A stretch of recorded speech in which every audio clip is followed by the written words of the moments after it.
My people, it's your girl, Dr. She Cole here, bringing you another video.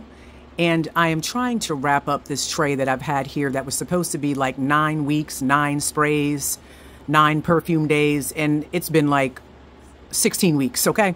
So I wanted to get into what I've had on this tray that I've been circulating for quite a while and how I am going to now, sorry for shaking the phone, how I'm going to switch this stuff out. So I am not camera ready, but I was so in the mood to do some content.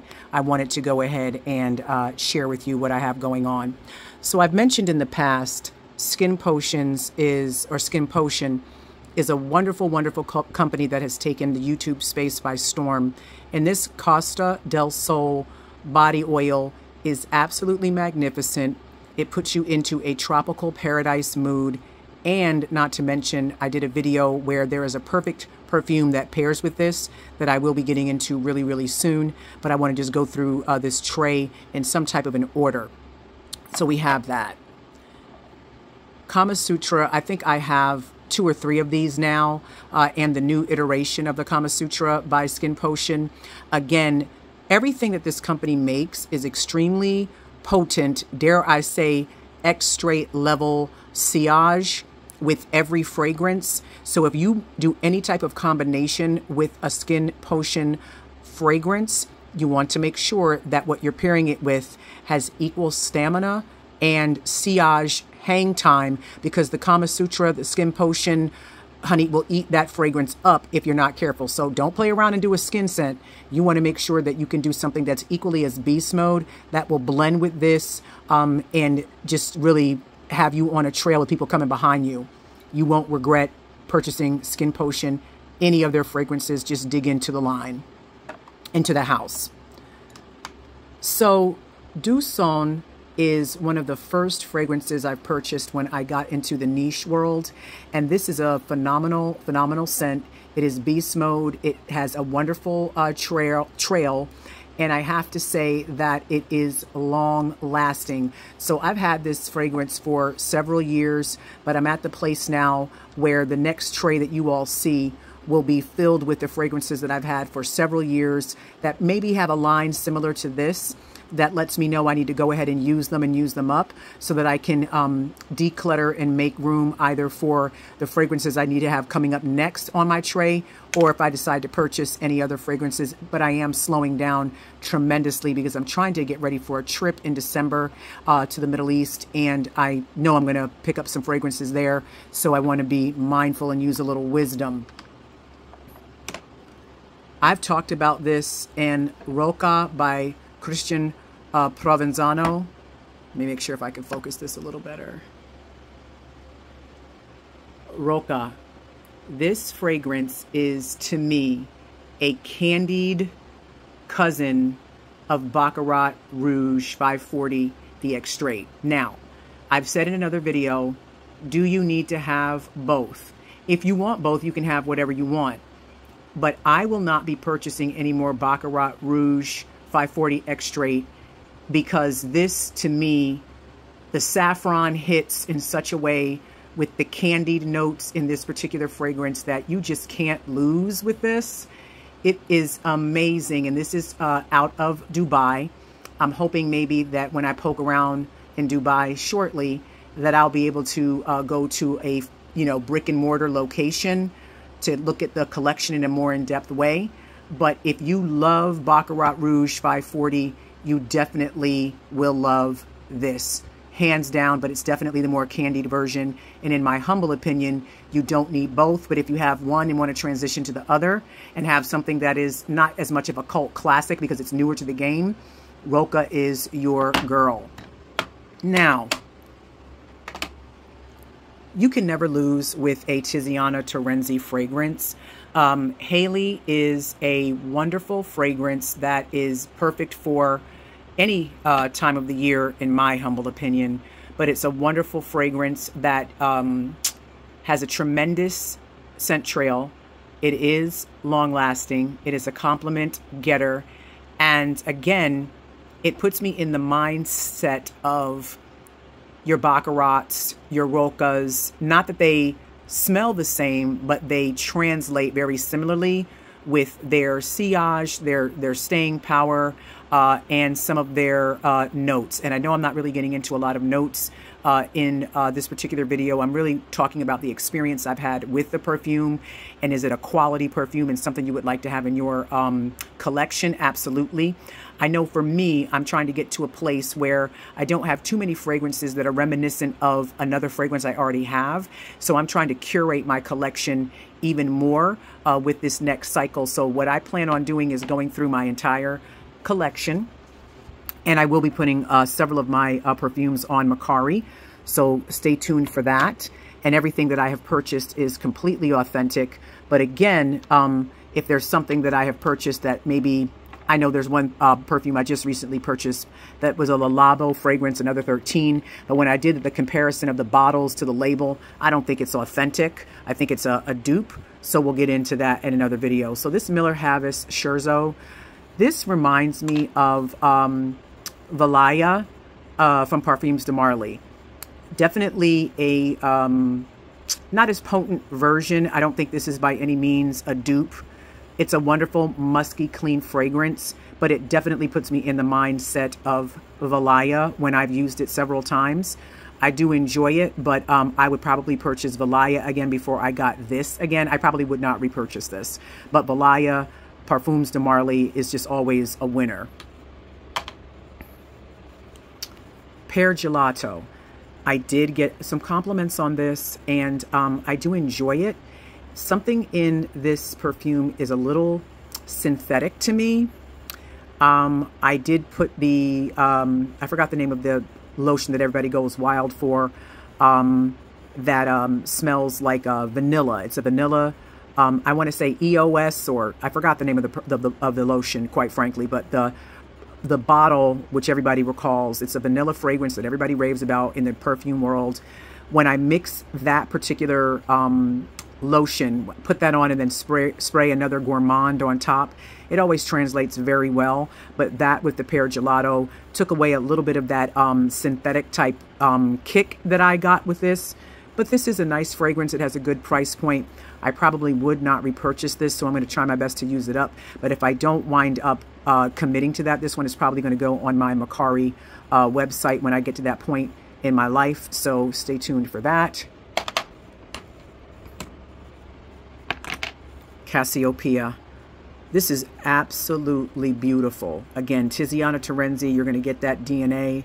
But this is a beautiful, wonderful, feminine, floral fragrance that is so sophisticated and classy. Definitely one to keep in rotation. This particular perfume by Tiziana Terenzi would probably be the one that I keep in my collection more so than the Haley,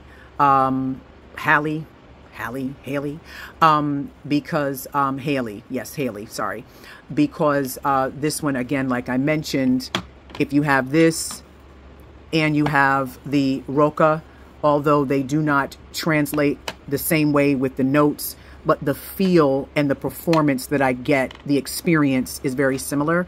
So for Cassiopeia, love this fragrance, and this is definitely something that I would keep for the books. And by the way, when I had Spirito Fiorentino by Tiziana Terenzi, that one was a show enough first cousin to Baccarat Rouge 540. This one, of course, is nothing like that at all. Again, fun floral, not fun, but a sexy, sassy, floral, seductive, wonderful smelling perfume. Definitely one that I would keep, that translates very differently than some of the other Tizianas. Now, Gold Coast, lychee forward, beautiful summertime and springtime fragrance. This is a beast. I carry a decan of this, and you can tell by the reflection that I've been putting in some work with this. So the whole bottom half, we're in the middle of the bottle, because I have been wearing this sister out. It is a fun, flirty, amazing spring, summertime fragrance. I love lychee. I love lychee martinis, and this does not disappoint. I am so pleased, because I'm not traditionally a floral type of girl. I love incense, musk, oud fragrances, but I was trying to, again, curate the collection in a different way. And this one is something that this one is one that I purchased this year, and I am so glad that I did. So, getting to the MVP, Rosundo Mateo, number 8. I love this house. I love this nose. The perfumer behind this is just simply amazing. Rest in peace. But Rosundo Mateo is a wonderful, exotic, pineapple, fruity, exotic musk is absolutely correct, perfume. This is amazing. It's amazing. But when I tell you that this and the Costa del Sol, this is a match made in heaven. These two, match made in heaven. You will not go wrong. If you get one, get the other, get both. They're amazing. So this profile is very similar in nature, and it is a wonderful, wonderful layering combination. Another bond. So bond number 9. This is Dubai Gold and Honey. I think I will have this in my collection for life. You can see we're way past the middle point. We're getting down to the nitty gritty. I have been wearing this out since I purchased her. And this is the oud. It's sensual. It is a beast. The sillage is absolutely sensational. It is just a phenomenal fragrance for the oud lovers out there. You could really, I mean, I can't even say enough about it. I'm speechless, but there's so much to say at the same time. It is a wonderful oud fragrance. I love this Dubai Gold, hands down. One of my favorites of the house. One of my favorites.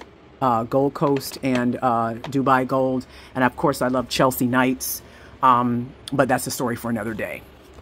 So as I switch hands, let's get into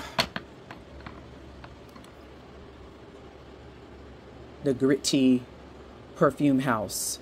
This is my second fragrance by Gritty, and I love this mango oud. Lovely extrait, lovely oud and mango presentation. Definitely has the sillage, definitely is long lasting, and it's not like a traditional take on mango. The oud extrait makes this very sensual and deep, and it has a lot of character. So again, Gritty does it well. This is a really great house. I have the cherry fragrance of the Gritty, in the Gritty fragrance house. I forgot the name of it right now. I bought it in New York when I was, and I went to Twisted Lily and got it on ground at their store. But I just love oud, so I wanted to see what the take of oud and mango would be like with Gritty, and it did not disappoint. So get into this if you are a oud and or mango guy or girl. It's definitely unisex. You know, you can do what you want and get away with it. So Octavia Morgan out of Los Angeles. This dark rose is a wonderful, deep, sensual rose perfume. It does put me in the mindset of a Parfums de Marly, just a bit. Just a bit. It is not on that elk, if you will, but Octavia Morgan is a black-owned house. This is a quality job, as you can see with the tester. I have been wearing her out, so I went ahead and committed to the bottle of Octavia Morgan because I do like to support. But again, this definitely puts me in the mindset of a Parfums de Marly. Why did I just say it? You just heard what I said as far as the Rosina. Did I say Rosina? I meant Delina. Delina Exclusive. Definitely puts me in the mindset. So if you like that scent profile, you would love the Dark Rose by Octavia Butler. Now I just put the actress in it. It's Octavia Morgan. I need to get some rest. I'm doing, Lord, please now. I can't be going through any type of changes. Anyway, this is what happens when you don't script things out in a video, but I'm just doing my due diligence at this time. So y'all will have to bear with me. Okay, Penhaligon's. This house is new to me. Helfetti. I think I said that correctly. But let me tell you something. This oud fragrance is very classy. Definitely almost like a clean type of oud. Definitely unisex, but I enjoy wearing this because it's bold, it's stately, And it does have, of course, that staying power, because what else is oud going to do except stay? So the Penhaligon's Halfeti is a wonderful unisex oud fragrance that I would suggest getting your nose on before purchasing. And I did enjoy the wear, and I look forward to having this in my collection a little while longer. So, La Perla, About That Night, La Perla, Villa Sorrento, and La Perla, Once Upon a Garden. Excuse a little bit of dust on that. So, I did the sample of this particular, the sample set. So these are the top 3 that I feel are full bottle worthy. Once Upon a Garden, roses, floral, wonderful. This is more fruity, sensual, and this is clean and citrus. And lo and behold, I really am digging the clean and citrus, and then I would maybe take a lean on either one of these. But the clean and citrus was really kind of calling me. So I enjoyed wearing and smelling and whittling it down to the 3 of these. So we'll see what direction we actually go in. But I think I'm going to go with this one, Villa Sorrento, because I like that clean option. And then finally, another Black-owned perfume house. This is, let me see here, it's Harlem Perfume Company, Josephine. And this is a beautiful fragrance. I just got the testers because I didn't want to go in full bottle. I'm trying to do more testers and travel spray sizes before I commit to a full bottle, to use a little bit more wisdom in this perfume Frag-Com game. And I find that this particular fragrance is beautiful. It definitely gives the Harlem Renaissance jazz feel when you go into a club, and what it would have been like in that retro experience. But I will say that although this is a beautiful fragrance, it does have a little bit of a synthetic kick to it that I was not necessarily expecting. But I still wanted to support and enjoy what this particular house has to offer. I was trying to get this to focus a little bit. But yes, Harlem Perfume, niche perfume house, Black-owned, Josephine Eau de Parfum. Beautiful scent. Like I said, it had a little bit of a synthetic kick to it, but I have enjoyed it. I haven't sprayed that much of it, but I do plan on, playing around even more with this fragrance.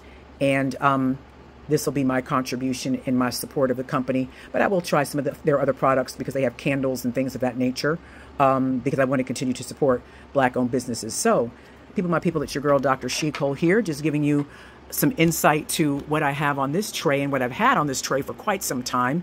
And I'm going to switch some things out, because now my goal is to use all of my perfume that basically have a line like this, so I can use them up and stabilize and curate my collection even more, so that I don't have any perfumes that smell similar or in the same wheelhouse. I want to curate in an even more intentional way.